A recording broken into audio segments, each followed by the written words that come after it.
Some tendons are strong enough to hoist a full-grown cow, so when they rupture, a simple suture is not sufficient to withstand these forces. The Krakow stitch, invented by Ken Krakow in 1986, solves this problem by forming a locking pattern through the torn tendon. Begin by entering the tendon at the rupture point, then add 3 transverse locking bites on each side. The direction you take these bites in should never change. Make sure to orient the sutures at right angles and space them evenly to ensure uniform load distribution. After suturing both tendon stumps, tie surgeon's knots between the 4 ends. As you can see, this Krakow suture restores most of the tendon's tensile strength, but a silver shield suture can be added to improve strength and approximation. Start with a bite into the tendon from the site of rupture, then take small superficial bites on alternating sides, avoiding deep penetration that could compromise the core of the tendon. Direct all the bites towards yourself, but place each subsequent bite progressively further away from you. This creates a net-like figure of 8 lattice that will gather the tendon ends, improving its contour and ensuring smooth gliding.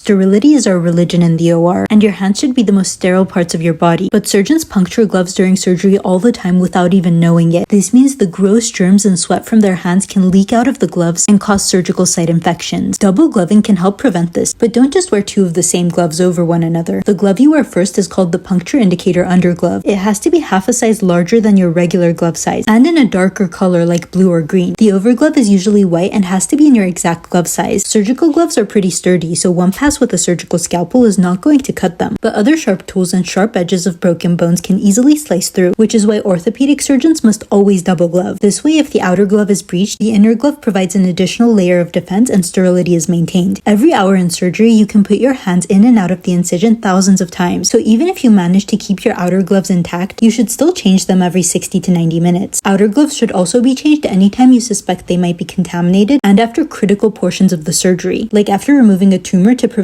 seeding invisible cells of that tumor that are stuck to the gloves back into the body. These are putrid abscesses. After blocking the sites with local anesthetic, slice the first one through the middle and squeeze out all the gunk. Make sure you take a sample to culture the bacteria for antibiotic sensitivity. Insert curved hemostats through the incision to break up any loculation, then flush with plenty of sterile saline. Pack the abscess with a packing strip, leaving the end hanging out to prevent premature closure of the incision and allow continued drainage. If the abscess recurs, consider a crisscross incision followed by deroofing. After cutting off these edges, the roofless abscess can be flushed and drained freely without risk of early healing. However, these techniques leave significant scars, as the skin cannot be sutured, so the large openings must be filled with scar tissue. The loop method of draining abscesses scars less, as it only requires 2 tiny stab incisions on opposite sides of the abscess. Use your handy-dandy hemostat to break up loculations, then insert the tip through one hole and out the other to grasp a piece of IV tubing and pull it through. Tie the tubing into a knot around the syringe, and make sure someone remembers to wiggle the tubing every few hours to ensure the abscess continues draining. You can flush the abscess very easily if larger fenestrated tubing is used. Use code VETVENTURES10 for 10% off these proximity cyst and abscess pads and start practicing. Surgical markers are purple because that color shows up on every skin tone. After marking the surgical site, grasp your scalpel in palm grip and slice through the skin, applying force to the blade with your index finger. Use the thumb and index finger of your opposite hand to apply tension on the skin. This will move the cut layers out of the way, allowing you to deepen the incision. To close the skin with intradermal sutures that remain invisible from the surface, first anchor the suture material by taking a bite from deep to superficial on one side, then another bite going from superficial to deep on the opposite side. Now, since both ends are in the deep part of the wound, the knot will stay buried. Next, take bites of the dermis on alternating sides. The key to a perfect closure is letting the needle's curvature dictate the bite size, ensuring all bites are even-steven. You can try slightly overlapping the bites on each side for a more secure closure. Once you reach the end, don't pull the final loop all the way through. Tie an Aberdeen knot by repeatedly inserting your thumb and index fingers through the loop and pulling the end through to form a new loop. Pull the end through completely to seal the knot. Take one last bite through the wound tip and out the adjacent skin. Use code VETVENTURES for 10% off your proximity suture pad and start practicing. Let me demonstrate how surgically converting V's into Y's can save lives. Here's a catastrophic laceration. There's too much tension to close it without risking severe cheese wiring of the sutures and death of skin edges. To outsmart the tension, we carve a V underneath the wound and undermine it to produce a skin flap that can be advanced over the defect, allowing it to be stitched up free of tension. It is imperative not to form a sad flap, as blood supply to the tip will be compromised. Happy flaps are always the way to go, and we have now successfully created a new wound underneath the old one. So you might think this was a stupid idea, and that all we have done is transfer the tension to this new incision, as trying to suture each arm of the V will prove the flap to be way too small to close the area now. But this tension is now working in our favor, as it brings the walls of the base of the V together, allowing easy closure. closure. These V to Y advancement flaps are commonly applied in eyelid surgery, where it is crucial that the structures around the wound are preserved and distortion is prevented. When you snap a glass ampule, teensy-weensy shards of glass rain into the medication. If you then use a regular needle to draw up, those shards will end up in the syringe and then be injected straight into your patient's bloodstream. That's why needles with built-in filters are a must when drawing from ampules, to trap those microscopic particles before reaching the syringe. But never ever inject your patients with a filter needle. For one, it's too blunt. Ouch. But more importantly, the pressure from injecting will force any trapped particles right back out of the filter and into your patient, which defeats the whole purpose of using a filter needle in the first place. Filter needles can also come in handy when drawing up reconstituted medications, because sometimes not all the powder plays nice and dissolves, so you end up with little floaties and precipitates that have no business being injected. Oh, and if you're delivering meds into high-risk spots like the spinal fluid or an artery, it's best to use a filter needle every single time, even if glass ampules or reconstituted meds aren't involved. You do not have to use filter needles when drawing from vials with rubber stoppers, unless that stopper's been stabbed repeatedly or is showing its age, in which case rubber bits can sneak into the medication and it's filter time again.